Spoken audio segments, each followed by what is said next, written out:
শরীরে দোকান সাজিয়ে বিভিন্ন অলিগলি ঘুরে বেড়াচ্ছেন দৃষ্টি প্রতিবন্ধী সিরাজ। সিরাজ ভাই খুব ভালো লোক। সে অনেকদিন আগে রিক্সা চালাইতো, তারপর তার চোখের সমস্যা হয়ে তাই এখন ওই দোকান করে খাচ্ছে আর কি।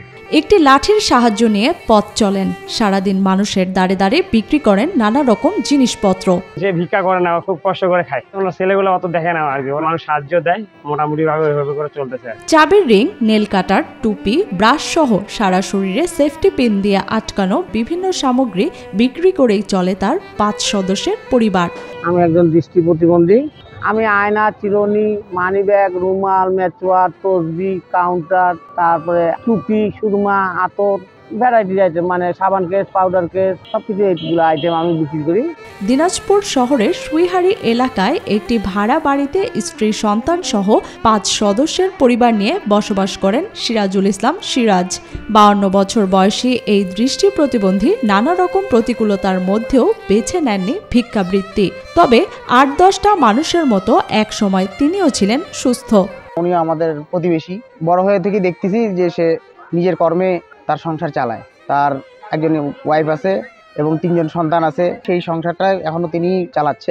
আমাদের কাছে কখনো যদি 2-4 টাকা নিয়ে যায়, বাকি বকেয়া নিয়ে যায়, না চাইতে টাকা দিয়ে যায়। তিনি খুব অসহায়। তিনি দীর্ঘ আজকে 15 বছর যাবৎ তিনি প্রতিবন্ধী, আর চোখের দৃষ্টিকোণ নাই। তারপর থেকে এই দোকান নিয়ে সে এখানে বসে, সে সীমিত লাভের মধ্যে বিক্রি করে। সবসময় তার পাশে আমরা থাকি। কর্মজীবনে সিরাজ রিক্সা চালানো, কাপড় বিক্রি সহ বিভিন্ন কাজ করে সংসার চালাতেন। কিন্তু ভাগ্যের এমন নির্মম পরিহাসের মুখোমুখি হতে হবে তিনি কল্পনাতেও ভাবেননি। 10 বছর আগে 2013 সালের জুলাই মাসে ব্রেন স্ট্রোক করে শরীরের সবচেয়ে মূল্যবান অঙ্গ চোখ হারিয়ে ফেলেন। এমন অবস্থায় দিশাহারা হয়ে পড়ে সিরাজের পরিবার। আমি হঠাৎ এক রাতে অন্ধ হয়ে গেছি 2013 সালে। আমি কারো কাছে কোনোদিনও চায় খাইনি। আমার ডায়াবেটিস ছিল, চিকিৎসা করতে পারি নাই, অত ডায়েট কন্ট্রোল করতে পারি নাই, খাওয়া দাওয়া ঠিক মতো করতে পারি নাই। ইনসুলিনের ডেট ফেল ছিল নাকি, ইনসুলিন দিয়ে আমি একদিনে অন্ধ হয়ে গেছি। বাসার জন্য মানুষের সাহায্য নেই, আমি টাকা পয়সা কেউ দিতে চাইলে আমি নেই না। এরপর নিজের প্রচেষ্টায় স্বল্প পুঁজিতে স্থানীয় একটি বিদ্যালয়ের গেটে নিত্য প্রয়োজনীয় বিভিন্ন জিনিসপত্র বিক্রি শুরু করেন।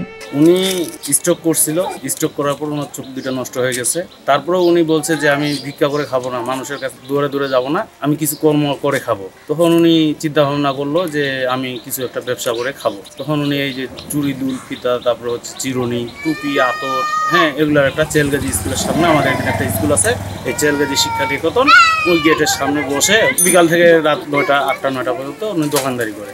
স্কুল বন্ধ থাকার সময় স্ত্রীর সহযোগিতায় একবেলা এই ব্যবসা করলেও বেশিরভাগ সময় শহরের বিভিন্ন স্থানে লাঠির সাহায্যে ফেরি করে বেড়ান দৃষ্টি প্রতিবন্ধী এই ফেরিওয়ালা। এই একসঙ্গে দোকান করি, ফেরিতে সবসময় করতে পারে না। এই রোজার মাসে একটু বাইরে হয়, বেচা বিক্রি নাই, ওই জন্য বাইরে হয়। আমি ফিরে একটু কাজ করে মনে করেন যে বাড়ি ভাড়া আমি দেই, এই টাকা দিয়ে সংসার চলে না। আমার বড় ছেলে যেটা দেয় ওইটা দিয়ে জোড়া না গেলে দেই, এইভাবে চলতে। বৃষ্টি আসে, কত মাল ভিজি যায়, আবার উঠে নিয়ে বাসায় যাই, আবার লাগাই, আবার উঠাই, এইভাবেই করতে হয়। স্থানীয়দের কাছে এরই মধ্যে বেশ জনপ্রিয় হয়েছেন সিরাজ। এক নামে স্থানীয়রা তাকে চেনেন এবং তার কাছে প্রয়োজনীয় জিনিস সংগ্রহ করেন। আমাদের সিরাজ ভাই অত্যন্ত পরিচিত এলাকার লোক। উনি একটা অসুখে পড়ে চোখ দুটো নষ্ট করছে, উনি ভালো কর্ম করে খায়। জন্ম থেকে অন্ধ নয় বলে হাত দিয়ে টাকা তেমন একটা চেনেন না। ক্রেতারাই তাকে টাকা চিনিয়ে দেয় এবং কিছু ক্রয় করলে লেনদেন করেন। আমি টাকা চিনতে পারি না। আমি হঠাৎ 13 সালে অন্ধ হয়েছি। যারা হঠাৎ অন্ধ হবে উনি চলাফেরাও করতে পারবে না ঠিক মতন, উনি টাকা জীবনও চিনবে না। মানুষের উপরে নির্ভর করি আমি। মানুষ যদি আমাকে টাকা দেখা বলে যে এটা 20, যদি 10 টাকা দিয়েও বলে 20, আমি 20 বলেই ঢুকে ওইটাকে। আমি অন্ধবিশ্বাসের ব্যবসা করি। কেউ যদি ঠকাইতে চায় ঠকাইতে পারবে, কিন্তু আমি ওইভাবেই ব্যবসা করি। সরকার থেকে প্রতিবন্ধী ভাতা পেলেও তা দিয়ে সংসার চলে না তার। ব্যবসা বাড়ানোর জন্য সহজ কিস্তিতে ঋণ ও একটি স্থানীয় দোকানের জন্য সংশ্লিষ্টদের সহযোগিতা কামনা করেন সিরাজ। সবার কাছে আবেদন, আমাকে যদি একটা খাস জায়গা কোথাও দিত, আমি একটু বাড়ি করে থাকতে পারতাম। আমার বেচা বিক্রি খুব কম হয়। নবী করিম সাল্লাল্লাহু আলাইহি ওয়াসাল্লামের শিক্ষার অনন্য দৃষ্টান্ত তুলে ধরেছেন সিরাজুল ইসলাম সিরাজ। তাকে দেখে সমাজের হাত পেতে চলা ভিক্ষুকরাও অনুপ্রেরণা পাবে। তাছাড়া তার এই অদম্য ইচ্ছাশক্তি তাকে আরো সামনে এগিয়ে নিয়ে যাবে, এমনটাই প্রত্যাশা করেন এলাকাবাসী। এর কাছ থেকে আরো অনেকে অনুপ্রেরণা হবে যে আমরা ভিক্ষা না করি, ভিক্ষা করা নবীজির শিক্ষা, করোনা ভিক্ষা। সে যে একটা ব্যবসা করে খাচ্ছে, এটার জন্য আমি দোয়া করি আল্লাহ পাক আরো উন্নতি। দেখা দেখি আরো 10-12 জন বা 20 জন অনুপ্রেরণিত হয়ে এই ব্যবসায় নামব। প্রতিবন্ধী অথচ মানসিক শক্তিতে অটল সিরাজ সমাজের সবার জন্য অনুকরণীয় হতে পারে এমন প্রত্যয়ে মানুষের পাশে থাকার আশ্বাস দেন স্থানীয় জনপ্রতিনিধি আব্দুল হানিফ। সিরাজ হচ্ছে আমাদের কাছে একটি উদাহরণ। সে দৃষ্টি প্রতিবন্ধী হয়েও সে একটি সাধারণ মানুষের মতো চলাফেরা, ব্যবসা বাণিজ্য, শ্রম করে খায়। এটা আমাদের কাছে সত্যি আমরা অবাক হই, তাকে দেখে ভয়ও পাই যে সে কিভাবে চলে। আসলে তার পাশে আমরা থাকবো, তার পাশে আছি। আমাদের এখানে লোকজন সবাই তার প্রতি খুব অনুগত। সরকারি যত সাহায্য সহযোগিতা আসে সিরাজের নামটি আগে থাকে।